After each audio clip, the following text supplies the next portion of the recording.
اللہ اکبر اللہ اکبر۔ بسم اللہ الرحمن الرحیم۔ اللہم صلی علی محمد وعلی آل محمد۔ رب اشرح لی صدری ویسر لی امری واحلل عقدۃ من لسانی یفقہوا قولی۔ اللہم ارنا الحق حقا وارزقنا اتباعہ وارنا الباطل باطلا وارزقنا اجتنابہ۔ السلام علیکم ورحمۃ اللہ تعالی سسٹرز۔ آج انشاءاللہ ہم سورہ آل عمران کی آیت نمبر 15 سے آنورڈ اسٹڈی کریں گے، اور جیسا کہ پچھلے لیکچر میں ہم نے سورہ آل عمران کی آیت نمبر 14 کو اسٹڈی کیا تھا، جس میں ہم نے بیسک ہیومن انسٹنکٹس کے بارے میں پڑھا تھا کہ 6 چیزیں ہیں جو انسان کے لیے سورس آف اٹریکشن ہے۔ تو جو شخص اپنی اس انسٹنکٹ کے اوپر کنٹرول کرے گا اور ان سب چیزوں کو جو ہے وہ اللہ کی راہ میں لگائے گا، یعنی ان کا صحیح استعمال کرے گا، غلط استعمال نہیں کرے گا، تو اس کو انعام کیا ملے گا، اس کے لیے کیا اجر ہے، اس کے لیے کیا سرپرائز ہے، وہ ہم پڑھنے جا رہے ہیں آیت نمبر 15 میں۔ تو آج کا لیکچر بھی خاصا امپورٹنٹ ہے، آپ لوگوں نے اس لیکچر کو بہت غور سے سننا ہے۔ آئیے باقاعدہ اپنے لیکچر کو سٹارٹ کرتے ہیں۔ اعوذ باللہ من الشیطان الرجیم، بسم اللہ الرحمن الرحیم۔ قل اعنبئکم بخیر من ذالکم، کہہ دو کہ کیا میں تمہیں بتاؤں اس سے بہتر چیز۔ کس سے بہتر چیز؟ یعنی دنیاوی زندگی سے، یہ تمہاری یہ جو دنیاوی زندگی کا جو ساز و سامان ہے، یہ عورتیں، بیٹے، سونے چاندی کے ڈھیر، نشان لگے گھوڑے، آج کی ڈیٹ میں آپ گاڑیاں کہہ لیں، اور کھیتیاں، اور تمہارے یہ جو جانور ہیں جو تم نے گھروں میں پال رکھے ہیں، اس سے بہتر چیز بتا دوں؟ یعنی ساری دنیاوی زندگی سے بہتر چیز بتاؤں، یعنی جنت کی طرف اشارہ ہے۔ اور دنیا کی جو ہے وہ بے ثباتی، اور دنیا کتنی فانی ہے اور دنیا کتنی بیکار ہے، اس چیز کی طرف بھی اشارہ ہے۔ حضرت سہل بن سعد رضی اللہ عنہ سے روایت ہے کہ ہم ذوالحلیفہ کے مقام پر تھے، اور آپ صلی اللہ علیہ وآلہ وسلم ہمارے ساتھ تھے کہ اچانک ہماری نظر مری ہوئی بکری پر پڑی، یعنی مردار بکری پر ہماری نظر پڑی۔ تو آپ صلی اللہ علیہ وآلہ وسلم نے ارشاد فرمایا کہ کیا یہ مالک کی نظر میں حقیر ہے؟ یعنی ایک مردار بکری جو ہے وہ مالک کے کس کام کی ہے؟ ہمارا کوئی جانور مردار جو ہے وہ مر جائے، ہم اس کو حلال نہ کر سکے، ہمارے کس کام کا ہوتا ہے؟ ہم کہتے ہیں پھینک دو، پڑا رہے، تو کسی کام کا نہیں ہے۔ تو اس پر آپ صلی اللہ علیہ وآلہ وسلم نے مزید ارشاد فرمایا، قسم ہے اس ذات کی جس کے قبضے میں میری جان ہے، جتنی یہ بکری مالک کی نظر میں حقیر ہے، دنیا اللہ کی نظر میں اس سے بھی زیادہ حقیر ہے۔ اور روایت کے مزید الفاظ ہیں کہ اگر دنیا اللہ کے ہاں مچھر کے پر کے برابر بھی وزن رکھتی تو اللہ کسی کافر کو ایک قطرہ پینے کو نہ دیتا۔ یعنی یہ جو دنیاوی زندگی جس کے پیچھے ہم اتنا مر رہے ہوتے ہیں، اس کی اللہ کے نزدیک کوئی اہمیت نہیں ہے، کوئی وقت نہیں ہے، کوئی امپورٹنس نہیں ہے۔ کہ اللہ نے کافروں کو یہاں پہ کتنی کھلی چھٹی دے رکھی، ہم دیکھتے ہیں نا وہ کتنا کھا رہے ہیں، پی رہے ہیں، عیاشی کر رہے ہیں، سب کچھ ہے ان کے پاس، سب کچھ ہے نا، دیکھیں تو کیا ہے، کس وجہ سے ہے؟ کیونکہ اللہ کے نزدیک اس دنیا کی اوقات ہی کوئی نہیں ہے۔ تو یہ جو میں نے آپ کو روایت سنائی ہے، یہ ابن ماجہ کی روایت ہے 4110 نمبر پہ، اور اسی طرح ابن ماجہ کی روایت میں آتا ہے 4108 میں کہ آپ صلی اللہ علیہ وآلہ وسلم کا ارشاد پاک ہے کہ آخرت کے مقابلے میں دنیا کی مثال ایسی ہے، اب بڑے غور سے سننا ہے، آخرت کے مقابلے میں دنیا کی مثال ایسی ہے جیسے کوئی شخص سمندر میں انگلی ڈالے اور پھر دیکھے کہ اس نے کتنا پانی لیا۔ یعنی سمندر کے اندر کوئی شخص انگلی ڈالے اور دیکھے کہ اس کی انگلی کے ساتھ کتنا پانی لگا ہے، خود سوچے، کچھ چند قطرے لگتے ہیں نا، وہ بھی انسان جب باہر نکالے تو وہ بھی جو ہے نا وہ اتر جاتے ہیں، کوئی ہلکا سا انسان کی انگلی گھیلی رہ جائے وہ بھی تھوڑی دیر میں جو ہے وہ سوکھ جاتی ہے۔ تو کوئی بے وقوف ہی ہوگا جو ان چند قطروں کے لیے جو ہے وہ پورے سمندر کو اپنے خراب کر دے، یعنی اس دنیاوی زندگی کے لیے اپنی دنیا کو بنانے کے لیے اپنی آخرت کو برباد کر دے۔ ایسا انسان واقعی سر پھرا ہے، ایسا انسان واقعی جیسے کہا جائے نا کہ یہ پاگل ہے، اس کی جو عقل ہے وہ ماری گئی ہے۔ تو یہ چیز ہے کہ اللہ نے جو ہے وہ ہمارے لیے اس دنیا کو جو ہے وہ ایز اے ٹیسٹ بنایا ہے کہ ہمیں اس دنیا میں رہنا ہے، دنیا سے دل نہیں لگانا، اور اس کو صرف اور صرف جو ہے وہ برتنے کی حد تک رکھنا ہے، اس کے اندر انوالو نہیں ہونا۔ میں آپ کے سامنے ایک چھوٹی سی مثال رکھتی ہوں۔ ایک بادشاہ ہوتا ہے، وہ اپنی سلطنت میں جو ہے وہ یہ اعلان کرتا ہے کہ کل جو ہے میرے دربار میں جو بھی لوگ آئیں گے وہ جس چیز پر ہاتھ رکھیں گے تو وہ چیز ان کی ہو جائے گی۔ اب آپ لوگوں نے بڑے غور سے سمجھنا ہے اس مثال کو، ٹھیک ہے؟ وہ یہ اعلان کرتا ہے کہ کل جو بھی میرے محل میں، میرے دربار میں آئے گا، جس چیز پر جو شخص جو ہاتھ رکھے گا میری رعایا میں سے، وہ چیز اس کی ہو جائے گی۔ اگلے دن سارے لوگ آتے ہیں، کوئی شاہی لباس پہ ہاتھ رکھ رہا ہوتا ہے، کوئی زیورات پہ، کوئی شاہی برتنوں پہ، ہر کوئی اپنی اپنی مرضی کی چیز پہ ہاتھ رکھ رہا ہوتا ہے. تو اتنے میں ایک شخص آتا ہے بوڑھا، اور وہ آ کر سیدھا بادشاہ سلامت پہ ہاتھ رکھ دیتا ہے. اب کیا ہوتا ہے، شرط یہی ہے نا کہ جو چیز پر ہاتھ رکھے گا وہ اس کی ہو جائے گی. اس بوڑھے شخص نے جیسے ہی بادشاہ سلامت پہ ہاتھ رکھا تو بادشاہ اس کا ہو گیا، بادشاہ کا تخت اس کا ہو گیا، سلطنت اس کی ہو گئی، وہ محل اس کا ہو گیا، وہ زیورات، شاہی لباس، وہ شاہی برتن، سب کچھ جس کے پیچھے لوگ بھاگ رہے تھے وہ سب کچھ اس کا ہو گیا. تو یہی مثال، یہی معاملہ ہمارا بھی ہے کہ ہم اگر آخرت کو پریورٹائز کریں گے تو دنیا ہماری آٹومیٹکلی سیٹ ہو جائے گی. آٹومیٹکلی، وہ کہتے ہیں نا کہ جو آخرت کے اوپر نظر رکھتا ہے نا، اللہ اس کی دنیا خود بنا دیتا ہے، اللہ اس کے دنیاوی کاموں کو مرتب کر دیتا ہے. اور جس کی فکر جو ہے وہ دنیا ہو، اللہ اس کے کاموں کو بکھیر دیتا ہے. اور ابن ماجہ کی روایت ہے 4105، اس حدیث کے الفاظ جو ہے نا وہ آپ بہت غور سے سنیے گا. نبی علیہ السلام کا ارشاد پاک ہے کہ جس شخص کا مقصود حصول دنیا ہو، یعنی جو شخص دنیا کا طالب ہو، تو اللہ تعالیٰ اس کے کام بکھیر دیتا ہے اور اس کا فقر اس کی آنکھوں کے سامنے کر دیتا ہے. یعنی جو شخص دنیا کا طالب ہوتا ہے، جو دنیا کے پیچھے بھاگ رہا ہوتا ہے نا، اللہ اس کے کاموں کو بکھیر دیتا ہے. بکھیر دیتا ہے ان دا سینس جو کام مہینوں میں ہونے ہوتے ہیں نا، وہ سالوں پہ جو نا ڈیلے ہو جاتے ہیں، اور وہ انہی کاموں میں جو ہے نا وہ اس کو الجھ کے رہ جاتا ہے. اور اس کا فقر اس کی آنکھوں کے سامنے دیکھیں، آنکھوں کے سامنے کوئی چیز جب ہوتی ہے نا تو اس کا مطلب ہے سارا ٹائم وہیں پہ فوکس ہے ہمارا. اٹ مینس کہ ہم سارا ٹائم اسی چیز کی ٹینشن لے رہے ہیں. کسی کا فقر اس کی آنکھوں کے سامنے ہو جانا یعنی کہ ہر وقت وہ اسی چیز کو سوچ رہا ہے، اور دنیا اسے اتنی ہی ملتی ہے جتنی اس کے لیے مقدر ہے، پھر بھی اتنی ہی ملی جتنی اس کا مقدر ہے. اب آگے سنیں. اور جس کی نیت آخرت کا حصول ہو، جو آخرت کا طلبگار ہو، یہ حدیث کے الفاظ ہیں، اللہ اس کے کام مرتب کر دیتا ہے، یعنی اللہ اس کے کام بنا دیتا ہے، اور اس کے دل میں استغنا پیدا فرما دیتا ہے. استغنا یعنی بے فکری، اس کو کوئی ٹینشن بھی اگر ہے نا، کوئی زندگی میں پریشانی بھی ہے تو اس کو فکر ہی نہیں ہوگی. اور پھر روایت کے مزید الفاظ جو ہیں، اور دنیا ذلیل ہو کر اس کے پاس پھر آتی ہے. یعنی جو شخص آخرت کے حصول میں ہوتا ہے نا، اللہ دنیا پلیٹ میں رکھ کے اس کے سامنے رکھ دیتا ہے کہ یہ لے، تو نے صحیح چیز کو جو ہے وہ چنا ہے، تو تیرا جو ہے نا وہ یہی اجر ہے کہ تیرے لیے جو دنیا ہے تیرے قدموں میں آئے گی. اور جو شخص دنیا کے پیچھے لگے گا اس کے ہاتھ میں دنیا بھی نہیں آنی، اور آخرت بھی جو ہے نا اس نے اپنی برباد کر ڈالنی ہے. تو یہ چیز اگر ہمیں سمجھ آ جائے نا تو ہمارے معاملات جو ہے نا وہ سیدھے ہو جائیں گے. ایک شہد اور چیونٹی کی مثال میں آپ کے سامنے رکھوں گی، جو کہ اس چیز کو جو ہے نا وہ بڑا اچھے سے آپ کو سمجھ آئے گی کلیئرلی. چیونٹی جو ہوتی ہے وہ کہیں شہد گرا دکھتی ہے تھوڑا سا، تو وہ جاتی ہے تھوڑا سا شہد جو ہے وہ چاٹ لیتی ہے. اگلے دن پھر جاتی ہے وہاں پہ تھوڑا سا، پھر وہاں سے جو ہے نا وہ شہد تھوڑا سا چاٹ لیتی ہے، مزے کا لگتا ہے اس کو. پھر اگلا دن جب آتا ہے تو وہ کہتی ہے کہ روز روز جو جانا ہے تو ایسا کرتی ہوں میں ایک ہی دن جو ہے نا وہ صحیح سا جو ہے وہ کر لیتی ہوں، اس شہد کو جو ہے نا وہ کھا لیتی ہوں. تو وہ کیا کرتی ہے، وہ شہد کے اندر چلی جاتی ہے. جیسے ہی وہ شہد کے اندر جاتی ہے تو پھر وہاں سے باہر نکل ہی نہیں پاتی اور وہیں دم توڑ دیتی ہے. تو کیا سمجھ آیا کہ دنیا کے اندر رہنا ہے، دنیا سے دل نہیں لگانا. ٹھیک ہے، جیسے وہ چیونٹی تھی، اس نے تھوڑا تھوڑا جب تک شہد کھاتی رہی، یعنی بقدر ضرورت اس کو لیتی رہی تو بچی رہی. لیکن جب جیسے ہی وہ اس کے اندر جو ہے وہ اس کے داخل ہوئی، اور اس کے اندر جو ہے وہ جیسے ہی وہ اس کے اندر انٹر ہوئی، اب وہ اس کے اندر جو ہے وہ کھپ گئی اور وہ وہاں سے باہر نکل ہی نہ سکی. تو یہی معاملہ میری بہنوں ہمارا ہے، ہم انسانوں کا بھی یہی معاملہ ہے کہ اگر ہم دنیا کو بقدر ضرورت جو ہے وہ رکھیں گے، دنیا کے اندر بس رہنے کی حد تک رہیں، اور جسے کہتے ہیں نا کہ مسافر کی طرح رہنا، اس طرح سے اگر ہم رہیں گے تو ہمارے حق میں بہتر ہے. اور اگر ہم اس کے اندر انوالو ہو جائیں گے تو یہ ہمارے لیے کیا ہے، ہلاکت ہے. ہم ہلاک کر بیٹھیں گے خود کو. تو جیسے مولانا روم کہتے ہیں نا کہ وہ ایک مثال پیش کرتے ہیں کہ اگر کشتی پانی میں ہو تو ٹھیک ہے، یعنی کشتی پانی کے اوپر چل رہی ہے تو ٹھیک ہے، لیکن اگر پانی کشتی میں آ گئے تو پھر خطرہ ہے. ٹھیک ہے، وہ کیا کرے گا، کشتی کو ڈبو دے گا. اسی طرح ہم دنیا میں رہتے ہوں تو ٹھیک ہے، لیکن دنیا ہمارے دل میں رہنے لگ جائے، ہمارے اندر رہنے لگ جائے تو پھر جو ہے وہ ہمارے لیے ہلاکت ہے.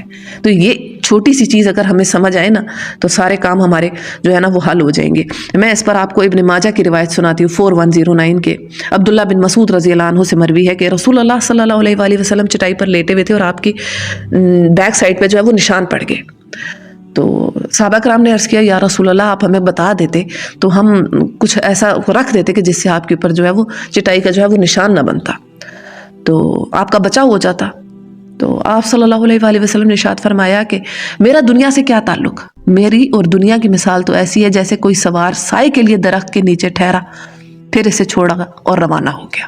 یعنی کوئی سوار آیا، تھوڑی دیر کے لیے سائے کے نیچے ٹھہرا، کہ گرمی لگ رہی تھی تو اس نے سائے سے جو ہے وہ فائدہ اٹھا لیا اور پھر اپنے رستے نکل گیا. یہ نہیں کہ وہ وہیں بیٹھ گیا، اس نے وہیں دل لگا لیا، وہیں ڈیرا ڈال لیا کہ یہیں میں نے رہنا ہے. یہ جو چیز ہے نا، یہ ہمیں سمجھنی ہے کہ ہمیں صرف اور صرف یہ نہیں کہ اب ہم بالکل دنیا سے لا تعلق ہو جائیں. یہ جو ہے نا، یہ بھی غلط سائڈ ہے. اصل جو چیز ہمیں سمجھائی جا رہی ہے وہ یہ ہے کہ یہ جو سارا کچھ اللہ پاک نے ہمارے لیے رکھا ہے، یہ ہمارے برتنے کا سامان ہے.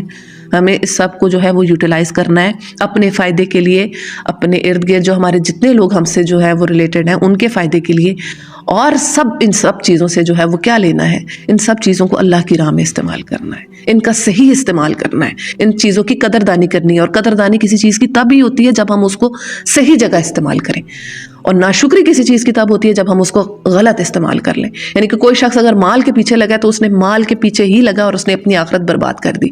اور اس کے برعکس ایک شخص ایسا ہے، اگر وہ مال کما رہا ہے تو اس کو اللہ کی راہ میں لگا رہا ہے، تو اس سے بہتر کوئی شخص نہیں ہے، وہ اللہ کا بہت مقرب بندہ ہے. پھر وہی چیز ہے نا کہ چیز کا استعمال آپ کیسا کر رہے ہو.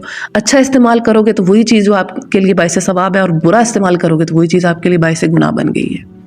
اور اسی طرح ابن ماجہ کی روایت 4113 میں آتا ہے کہ دنیا مومن کا قید خانہ اور کافر کی جنت ہے. یعنی مومن کے لیے جو ہے وہ دنیا میں ریسٹرکشنز ہوں گی. جیسے قیدی ہوتا ہے نا جیل میں، تو اس کو جو ہے وہ جو جیل والے ہوتے ہیں، جو ان کے جو جن کے انڈر وہ رہتا ہوتا ہے، جنہوں نے جیل کے اندر اس کو رکھا ہوتا ہے، تو وہ انہی کی بات جو ہے وہ سن رہا ہوتا ہے. اپنی اس کی مرضی نہیں ہوتی کب چاہے نکلے، کب جائے باہر آئے جائے، وہ انہی کے مطابق اپنی زندگی گزار رہا ہوتا ہے. اسی طرح مومن کو جو ہے وہ اس کو اپنے رب کی بات ماننی ہے، رب کی تعلیمات کے مطابق چلنا ہے، اپنی منمانی نہیں کرنی، اپنے رب کی مان کے چلنا ہے. تو پھر ہوگا کیا؟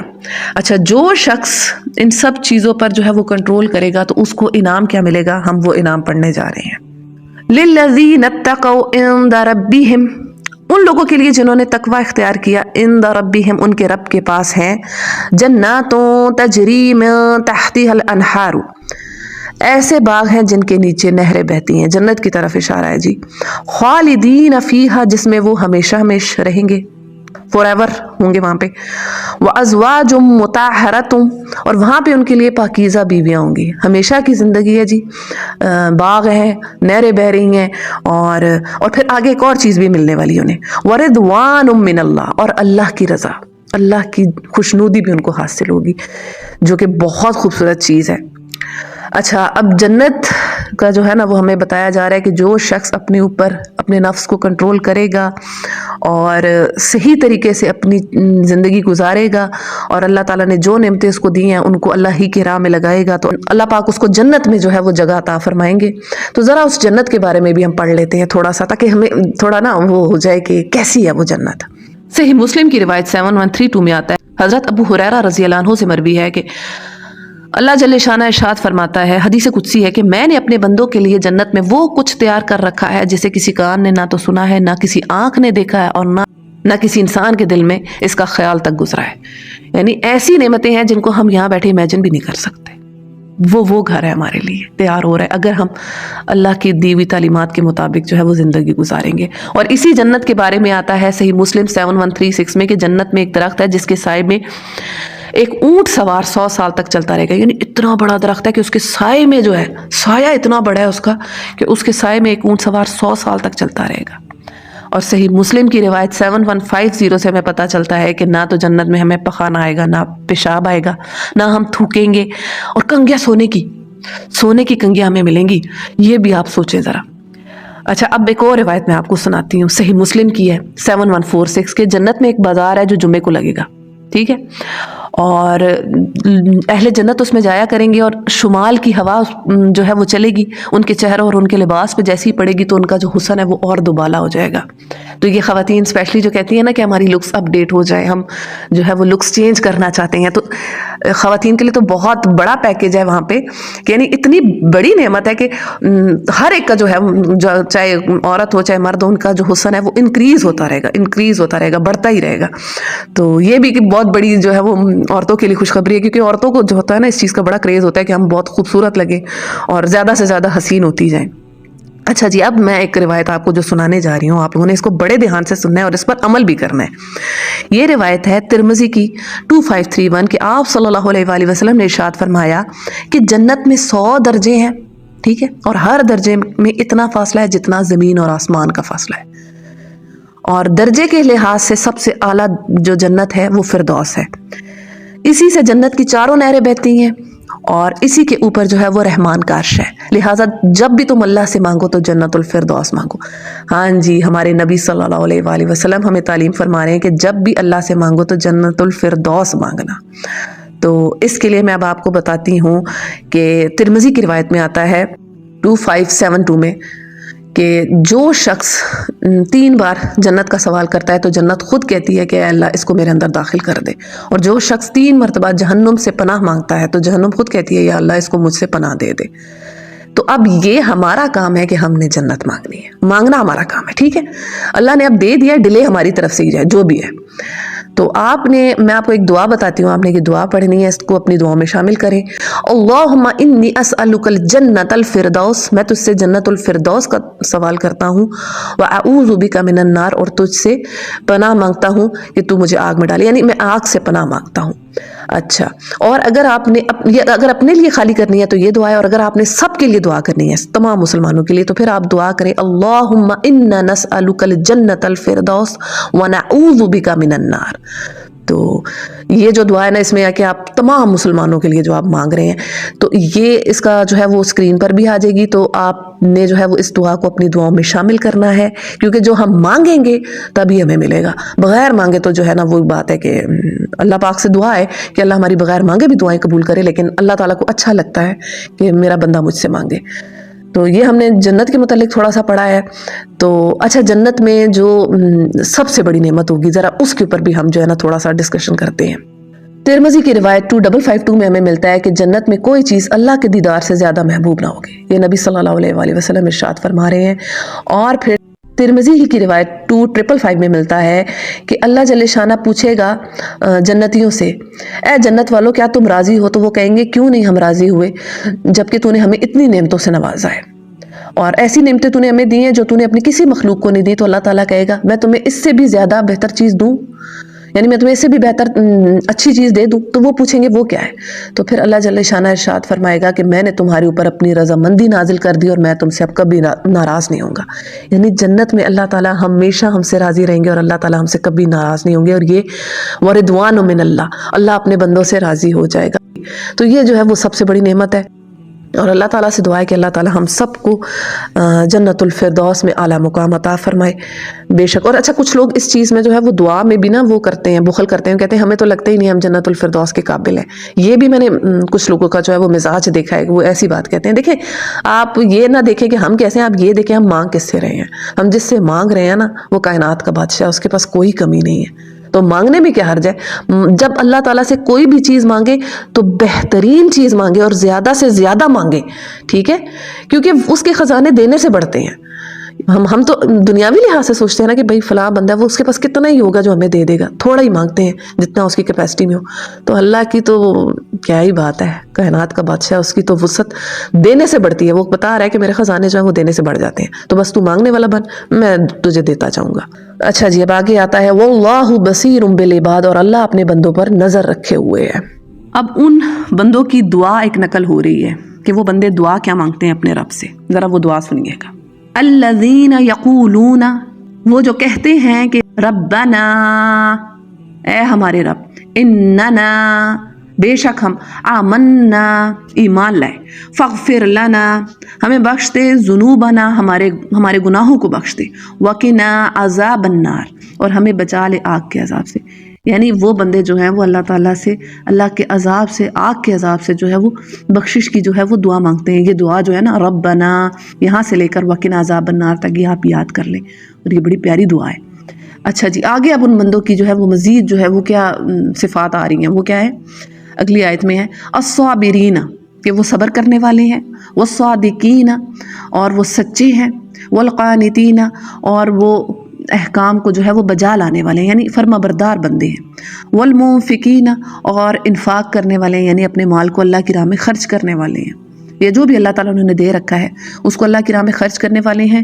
اور پھر آتا ہے والمستغفرین بالاسحار، اور سحری کے وقت استغفار کرنے والے ہیں. سحری کے وقت استغفار، یہ جو پیچھے چیزیں تھیں یہ تو ہم پڑھ چکے ہیں، صبر اور سچائی اور فرمانبرداری، انفاق. یہ چیز آئی ہے نا والمستغفرین بالاسحار، یہ جو ہے نا یہ نئی چیز ہے. اس کو ہم دیکھتے ہیں کہ یہ کیا بات ہے. پہلے میں آپ کو استغفار کے ریلیٹڈ کچھ روایات سناتی ہوں، اور پھر میں آپ کو سحری کے ٹائم سے ریلیٹڈ روایات سناؤں گی، اور پھر اس چیز کو جو ہم کمبائن کریں گے. سلسلہ تو صحیحہ کی روایت میں آتا ہے 2945 میں کہ جو شخص یہ چاہتا ہو کہ اس کو اس کا نامہ اعمال اچھا لگے تو اسے چاہیے کہ وہ کثرت سے استغفار کرے. ٹھیک ہے، یعنی جس کو اچھا لگے کہ میرا نامہ اعمال مجھے خوبصورت لگے، جب پکڑایا جائے تو وہ اچھا ہو، تو اس کو چاہیے کہ وہ کثرت سے استغفار کیا کرے. صحیح بخاری کی روایت 6307 میں آتا ہے کہ آپ صلی اللہ علیہ وآلہ وسلم نے ارشاد فرمایا کہ میں دن میں 70 مرتبہ سے زیادہ اللہ سے استغفار اور توبہ کرتا ہوں. ٹھیک ہے، اچھا جی، اب میں آپ کو سناتی ہوں مسند احمد کی روایت 2234. حضرت ابن عباس رضی اللہ عنہ سے روایت ہے کہ جو شخص کثرت سے استغفار کرتا ہے اللہ تعالیٰ اس کے لیے ہر غم سے کشادگی اور ہر تنگی سے نکلنے کا راستہ نکال دیتا ہے، اور اسے ایسی جگہ سے رزق دیتا ہے جہاں سے اس نے گمان بھی نہیں کیا ہوتا. یعنی جو بندہ استغفار کرتا رہتا ہے اللہ اس کے ہر مسئلے کو حل کر دیتا ہے، ہر فکر اس کی جو ہے وہ دور کر دیتا ہے، ہر پریشانی سے اس کو باہر نکال دیتا ہے. اچھا جی، اگلی روایت جو میں آپ کو سنا رہی ہوں اسپیشلی خواتین، اب یہ غور سے سنیے گا. صحیح مسلم کی یہ روایت ہے 241. عورتوں کثرت سے استغفار کرو، آپ صلی اللہ علیہ وآلہ وسلم کا ارشاد پاک ہے کہ میں نے دوزخ میں اکثریت تمہاری دیکھی ہے. تو وجہ پوچھی گئی تو بتایا گیا کہ تم لعنت بھیجتی ہو اور خاوند کی ناشکری کرتی ہو. تو خواتین تو اسپیشلی ہر وقت استغفار کیا کریں. یہ جو میں روایات آپ کے سامنے رکھ رہی ہوں یہ اس لیے ہے کہ استغفار کی جو امپورٹنس ہے وہ ہمیں جو ہے نا وہ پتہ چلے. اچھا، میں ایک اور روایت آپ کو سنانے والی ہوں، یہ بھی بڑی امپورٹنٹ ہے. ابن ماجہ کی یہ روایت ہے 3817 نمبر پہ کہ حضرت حذیفہ رضی اللہ عنہ نے نبی صلی اللہ علیہ وآلہ وسلم سے عرض کی کہ میرا جو اپنے گھر والوں کے ساتھ جو رویہ ہے وہ تھوڑا سخت ہے، یعنی مجھے معمولی سی بات پہ غصہ آ جاتا ہے، اور باہر والوں کے ساتھ میرا ہی معاملہ نہیں ہے. تو اس پر آپ صلی اللہ علیہ وآلہ وسلم نے ارشاد فرمایا کہ تم استغفار کیوں نہیں کرتے، ایک دن میں 70 مرتبہ سے زیادہ استغفار کیا کرو. یعنی کہ جس بندے کو بہت غصہ آتا ہے نا تو وہ بھی اپنے غصے کو اگر کنٹرول کرنا چاہتا ہے، جیسے ہوتا ہے نا ہمیں بچوں پہ غصہ نکل جاتا ہے، تو اس کا حل بھی یہ ہے کہ بندہ جو ہے وہ استغفار کرتا رہے، تو اس کی یہ عادت جو ہے وہ اس سے انشاءاللہ عز و جل چھوٹ جائے گی. اچھا، اب میں آپ کو ابو داؤد کی روایت بھی سناتی ہوں 1521 کہ کوئی شخص گناہ کر بیٹھے، اگر فرض کرے کوئی شخص گناہ کر بیٹھے پھر وضو اچھی طرح سے کرے اور 2 رکعتیں پڑھے اور اللہ سے استغفار کرے تو اللہ اسے معاف کر دیتا ہے. یعنی کوئی انسان گناہ کر رہا ہے، اس سے ہو گیا اور پھر اس نے وضو کر کے نماز پڑھی، 2 رکعت نفل پڑھے، اللہ تعالیٰ سے توبہ طائب ہوا صحیح معنوں میں، تو اللہ تعالیٰ اس کو معاف فرما دیتا ہے. تو استغفار اتنی بڑی چیز ہے کہ استغفار سے انسان کو رزق ملتا ہے، ہر مشکل سے جو انسان کی پریشانی جو ہے وہ دور ہو جاتی ہے، نامہ اعمال خوبصورت ہو جاتا ہے. اچھا جی، عورتوں کے لیے تو عورتوں کو خاص کر کے استغفار کرنا چاہیے کہ کیونکہ ان میں یہ عادت ہوتی ہے خاوندوں کی جو ہے وہ برائیاں کرتی ہیں. اور اسی طرح آپ صلی اللہ علیہ وآلہ وسلم صحیح مسلم کی روایت سے ہمیں پتہ چلتا ہے 1334 میں کہ ہر نماز کے بعد 3 مرتبہ استغفار کہتے اور پھر وہ اللہم انت السلام و منک السلام علیک یرجع السلام علیک جو دعا ہے وہ پڑھا کرتے. تو یہ استغفار سے ریلیٹڈ ہے. اب میں آپ کو سحری کے وقت سے ریلیٹڈ کچھ بات سمجھانا چاہ رہی ہوں. صحیح بخاری کی یہ روایت ہے 1145 کے ہمارا پروردگار، میں آپ کو پڑھ کے سناتی ہوں. ہمارا پروردگار بلند برکت والا ہے، ہر رات کو اس وقت آسمان دنیا پر اترتا ہے جب رات کا آخری تہائی حصہ رہ جاتا ہے، یعنی اتنا قریب آ جاتا ہے، اور آ کر کہتا ہے کہ کوئی ہے مجھ سے دعا کرنے والا کہ میں اس کی دعا قبول کروں، کوئی ہے مجھ سے مانگنے والا کہ میں اس کو دوں، کوئی ہے مجھ سے بخشش طلب کرنے والا کہ میں اس کو بخش دوں. یعنی جو رات کا آخری حصہ ہوتا ہے جسے ہم کہتے ہیں نا سحری کا وقت، ٹھیک ہے، تو اس وقت میں یعنی کہ جو آخری پہر جو بن رہا ہوتا ہے، اس پہر میں اللہ جل شانہ پہلے آسمان پہ آ جاتے ہیں اور آ کے کہتے ہیں کوئی ہے مانگنے والا، کوئی بخشش مانگ رہا ہے تو میں اس کی جو ہے اس کی دعا قبول کروں اور اس کو بخش دوں. یعنی کہ یہ جو وقت ہے یہ اتنا قیمتی ہوتا ہے. اور اسی طرح ترمذی کی روایت 3579 میں آتا ہے کہ رب تعالیٰ اپنے بندے سے سب سے زیادہ قریب رات کے آخری نصف حصے کے درمیان میں ہوتا ہے، یعنی یہی جو وقت ہے رات کا پچھلا پہر جو ہوتا ہے. تو تم اگر ان لوگوں میں سے ہو سکو جو رات کے اس حصے میں اللہ کا ذکر کرتے ہیں تو تم بھی اس ذکر میں شامل ہو کر ان لوگوں میں سے ہو جاؤ. یعنی جو لوگ اس ٹائم اٹھ کر اللہ کا ذکر کرتے ہیں، یعنی ذکر کی سب سے افضل شکل کیا ہے؟ نماز ہے، یعنی اٹھ کر تہجد پڑھتے ہیں. ویسے تو آپ تہجد عشاء کے بعد کسی بھی وقت پڑھ سکتے ہیں، لیکن سب سے افضل وقت جو ہے یہ رات کا پچھلا جو یہ وقت ہے نا سحری کا جو ٹائم ہوتا ہے، یہ جو ہے نا سب سے افضل وقت ہے عبادت کے لحاظ سے. تو اس وقت جو ہے وہ اللہ جل شانہ ارشاد فرما رہے ہیں کہ اگر تم ان لوگوں میں سے ہو جاؤ، تو یہ حدیث کے الفاظ ہیں کہ ان لوگوں میں سے اگر تم ہو سکو تو یہ بہت جو ہے وہ بہت بڑا جو ہے وہ مقام ہے انسان کے لیے۔ تو یعنی اب ہمیں یہ پتہ چل رہا ہے کہ یہ جو سحری کا وقت ہے، یہ اللہ تعالیٰ اس وقت جو ہے وہ آسمان دنیا پر آ جاتا ہے، یہ ہمیں پتہ لگ گیا، ٹھیک ہے۔ اللہ تعالیٰ بندے کے اتنے قریب ہے۔ اور پھر سنن نسائی کی روایت 1138 سے بھی ہمیں ایک اور چیز پتہ چلتی ہے کہ بندہ اپنے رب عز و جل کے سب سے زیادہ قریب سجدے کی حالت میں ہوتا ہے، لہٰذا سجدے میں خوب دعا کرو۔ یعنی اب دونوں روایتوں کو اگر ہم اکٹھا کریں تو کیا سمجھ آتی ہے بات کہ اللہ تعالیٰ رات کے آخری حصے میں بندے کی دعا جو ہے وہ سنتا ہے۔ اور ایک اور روایت میں ہمیں یہ بھی پتہ چلتا ہے کہ اللہ تعالیٰ سجدے کی حالت میں بندے کے بہت قریب ہوتا ہے۔ تو ذرا ان دونوں کو اگر ہم اکٹھا کریں تو اس سے یہ ہمیں سمجھ آتی ہے کہ جو شخص سحری کے وقت میں یعنی رات کے پچھلے پہر میں نماز پڑھ رہا ہے اور سجدے کی حالت میں دعا کر رہا ہے، اور دعا کیا کر رہا ہے وہ ذرا ہم پیچھے پڑھ لیتے ہیں، والمستغفرین بالاسحار، کہ وہ استغفار کرتے ہیں۔ یعنی سحری کا وقت ہے، نماز پڑھ رہا ہے، سجدے کی حالت میں ہے اور سجدے کی حالت میں اپنے رب سے استغفار کر رہا ہے، تو یہ جو بندہ ہے اس کی دعا قبول نہ ہو یہ تو ہو ہی نہیں سکتا۔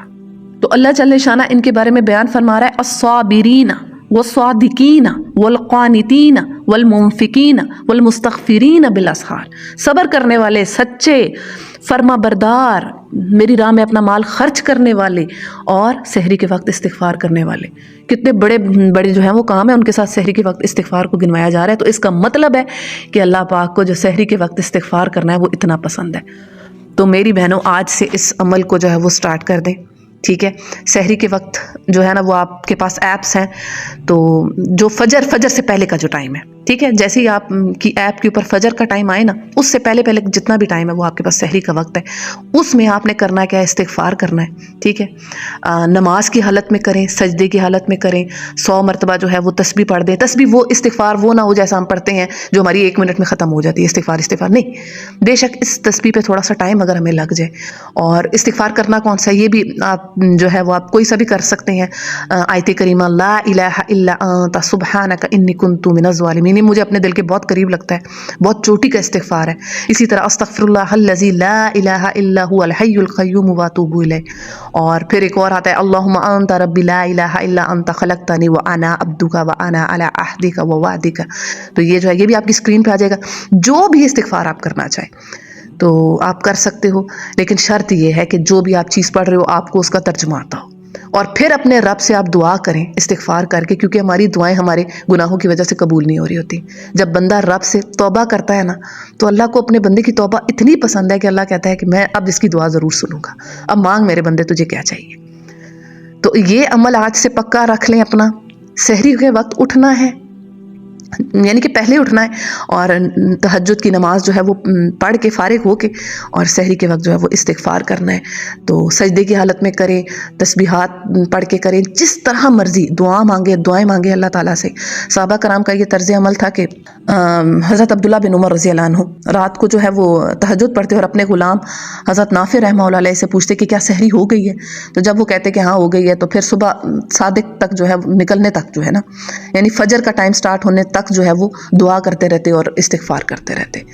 تو یہ ہمیں صحابہ کرام کی زندگی سے جو ہے وہ ہمیں یہ سبق ملتا ہے۔ اسی طرح انس بن مالک رضی اللہ عنہ فرماتے ہیں کہ ہمیں حکم کیا جاتا تھا کہ ہم تہجد کی نماز پڑھیں تو سحری کے آخری وقت جو ہے وہ 70 مرتبہ جو ہے وہ استغفار کریں، یعنی رات کو تہجد کی نماز پڑھیں اور پھر جو ہے وہ سحری کے وقت جو ہے وہ ہم 70 مرتبہ استغفار کریں۔ تو آپ کو میں اس کا آسان حل سمجھا رہی ہوں کہ آپ سحری کے ٹائم آپ جو ہے نا، یعنی فجر سے جو ہے وہ آپ 1.5 گھنٹہ پہلے اٹھ جائیں، اور اس میں جو ہے وہ آپ اپنی جو ہے وہ تہجد کی نماز بھی پڑھ لیں اور اپنا قیام اللیل جو بھی آپ نے کرنا ہو، اس سے جو جتنا کرے گا اتنا وہ ہے، جتنا گڑ ڈالو اتنا میٹھا، جتنا جو ٹائم جو ہے وہ لگائے گا۔ تو آپ اٹھ جائیں اور اپنی جو ہے نوافل بھی پڑھ لیں، اور رات کے جو عشاء کے وتر ہیں وہ بھی اگر اس ٹائم جو ہے وہ آپ پڑھیں تو یہ سب سے افضل وقت ہے، سب سے بہترین جو وقت ہے وہ یہ ہے، سب سے زیادہ باعث ثواب جو ہے وہ وتر اس ٹائم جو ہے اگر آپ پڑھیں جو عشاء کے وتر ہوتے ہیں۔ اور پھر اس کے سب کے بعد جو ہے وہ پھر آپ جیسی سحری کا وقت جب آپ دیکھو نا کہ اب سحری جو ہے وہ ختم ہونے والی ہے، فجر کا وقت داخل ہونے والا ہے، تو وہ جو آخری جو 10-15 منٹ ہوں تو اس میں آپ اللہ تعالیٰ سے دعا کریں، استغفار کریں، تو اللہ تعالیٰ کو راضی کریں، اور پھر اپنی دعائیں اللہ تعالیٰ کے آگے رکھیں۔ یقین مانے در در پہ جانا نہیں پڑے گا، اپنے رب کے در پہ آ جائیں، ہر چیز مل جائے گی، دنیا ملے گی، آخرت ملے گی، دنیا آخرت کی کوئی بھی آپ کی خواہش ہے نا اللہ پاک قبول کر دے گا اگر اس میں آپ کے لیے ایک عافیت ہے، ٹھیک ہے، یہ ضرور دیکھیے گا۔ اچھا ایک اور چیز جو ہے وہ میں آپ لوگ کو کلیئر کر دوں کہ آپ لوگوں نے جو ہے وہ اذان کا انتظار نہیں کرنا، بلکہ اپنے پاس موبائل میں جو ہے وہ ایپس جو ہے وہ آپ ڈاؤن لوڈ کر لیں، جس سے وہ آپ کو جو ہے وہ پتہ چل جائے کہ اب جو ہے وہ فجر کا وقت جو ہے وہ داخل ہو گیا اور اب جو ہے وہ سحری کا وقت ختم ہو گیا، کیونکہ اذانیں جو ہیں وہ بسا اوقات لیٹ ہوتی ہیں۔ تو یہ چیز، اس چیز کا بھی خیال کیجیے گا کہ آپ جو ہے وہ فجر کا جو ٹائم ہے وہ آپ ایپس کے تھرو دیکھیں، وہاں سے جو ہے وہ آپ کو ٹائم جو ہے وہ صحیح پتہ چلے گا۔